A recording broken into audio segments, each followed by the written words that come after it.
This clip is brought to you by SaveWithConrad.com.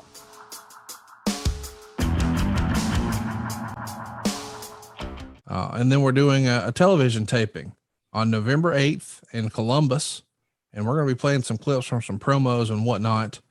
And then, of course, before you know it, we're back doing TV tapings in Shelby, North Carolina on the 12th. It's a sellout for that worldwide taping.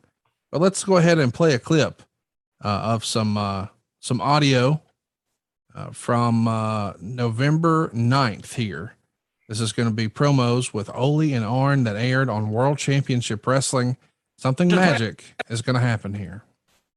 That has been held up. The NWA has held up this title. Arn Anderson has the title in his hands, I know, but it's Dusty Rhodes' title. It's been held up by the Board of Governors of the NWA. It's and no one's belt right now. There is going to be a tournament to decide who will be the world's television champion. I don't know why you got to have a tournament, David Crockett. You know, in England, they have what they call a little fox hunt. They got one little bitty fox.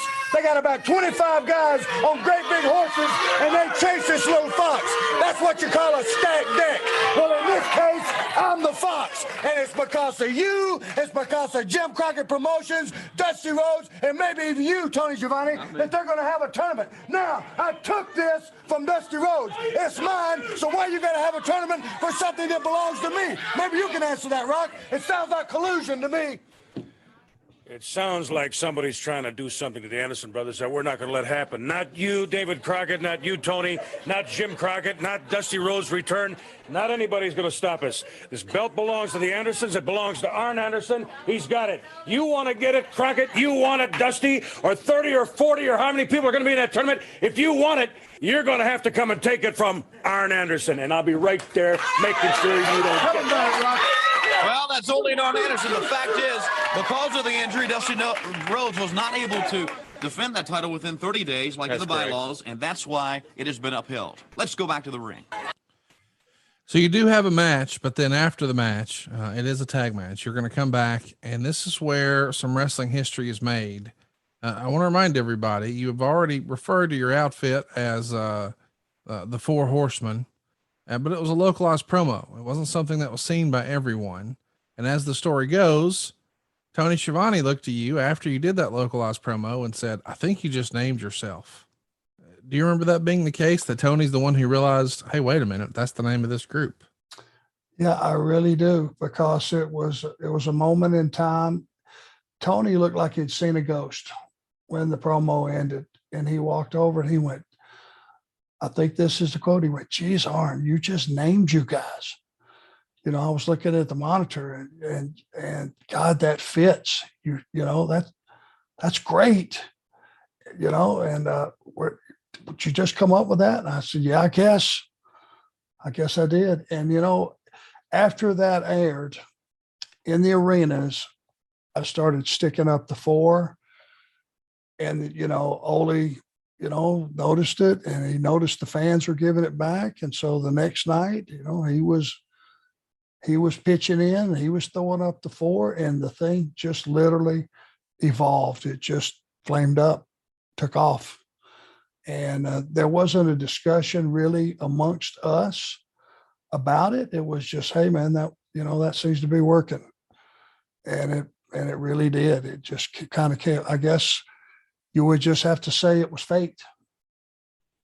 Let's listen to some of that fate spill out of your mouth again, November 9th, here on World Championship Wrestling, the 605 show on TBS. Here we go. We saw a man, Billy Jack Haynes, out here not too long ago, said some threatening words to you and Ole Anderson, Arn Anderson, about taking those national tag team titles away from you guys during Starrcade.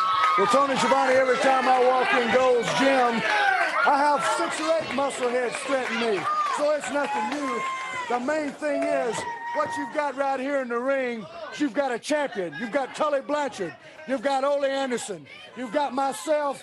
And last, but by no means least, you've got Ric Flair, the world's heavyweight champion. You're talking about the Four Horsemen of professional wrestling, the people that make things happen. And coming up, you've got the Gathering, which is the biggest event ever, wrestling-wise, on the face of this earth. Now, Dusty Rhodes, just because they gave you a stacked deck and let you wear that loaded boot. Don't think by any means that the match, and I mean the match, with our cousin Ric Flair is going to be anything except the same result. They're going to tote you out on a slab, maybe with 2 broke legs, because if you think we're going to stray very far, you're sadly mistaken. Tell them about it, Rock. Well, I'll tell you what, there's several belts up for grabs. National titles are up. We've got Wahoo McDaniel and Billy Jack. We'll take care of that when the time comes, the gathering, the time when everybody gets together. But there's one match in particular that we're going to be watching very, very closely, and it's the one involving our cousin. If we're going to break your leg for free, Dusty Rhodes, if we're going to jump Magnum TA just for the fun of it, if we're going to break Sam Houston's arm just because we like to hear bones crack, you think for 2 seconds at that gathering we're going to stand by and watch you and Ric Flair, nothing happening? You better think again.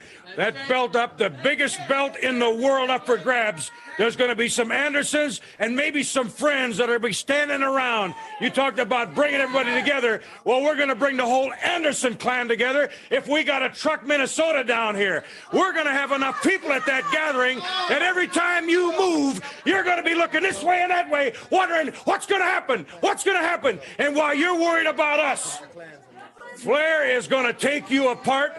Keep that world belt, but more importantly, we're going to cripple you once and for all and get you out of professional wrestling, and that's a promise, Road. Let's don't forget what our good friend Tully Blanchard is going to do to Magnum. Tully, show him what class is all about right there, baby. Cut up a little bit. Let's go to the ring. Four Horsemen. It's said for the first time on TV here, November 9th, 1985. Golly, on the one hand, it doesn't feel like it was all that long ago, but on the other hand, it feels like another lifetime ago. What about from your perspective? God, yeah.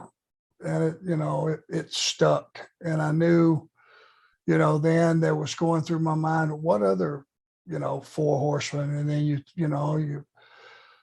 look at the football players, the Four Horsemen, and you look at the Four Horsemen of the Apocalypse, where it was pulled from. And now we've used it in a different context totally, but it's starting to stick. It's starting to feel right. It's starting to gel. Man, Ole covered a ton of ground on that promo, And the thing about it is also on different promos where we're talking about that steel boot being a weapon, it was there to protect his ankle, which made perfect sense. But if you've ever been kicked with a steel-toed boot, you also know the ramifications of that. It might have been protection, but it was a weapon as well, which just put more jeopardy on all of us. And man, I got kicked in the head with that thing a few times, and that's the last thing I remember till the end of the night. So, there was a lot of things brewing. The angle had a lot of layers, and it was really, you could just feel business was just percolating. Along the way, you guys do that TV taping at the Shelby Rec Center, November 12th. It's a sellout. This is where we do have some interaction with you and Dusty. We'll play that in a moment. On the 14th, we're in Columbia, South Carolina, and you're working on top. Again, it's that 6-man match. But this time, instead of Flair, it's Tully. So it's still Magnum and Dusty on one side. This time they're teaming with Billy Jack Haynes. It's you, Ole, and Tully here as a 6-man. Did you have a preference when it came to the 6-man, Rick and Ole, or Tully and Ole? No, God, I loved all of it. It was any combination. It was not lost on me who I was in the ring with. Those guys were mega stars already, incredible talents. They were top of their game. And I was just like a sponge. I was the young guy, even though I didn't look it, obviously. But I was the young guy, and I was just soaking it all in. And Billy Jack Haynes, man, he was a very impressive guy at that point in time in his career, and that was a nice rub, him being in that match. So a lot of good things going on. Hey, it's Conrad Thompson. Thanks for checking out the podcast here on YouTube. Be sure to hit the subscribe button and the notifications bell so you get a notice anytime we upload some new content. And go save yourself some money right now. If you're in a 30-year loan or you have credit card debt, it's not a matter of if I can save you money. It's a matter of how much. Find out right now for free at SaveWithConrad.com.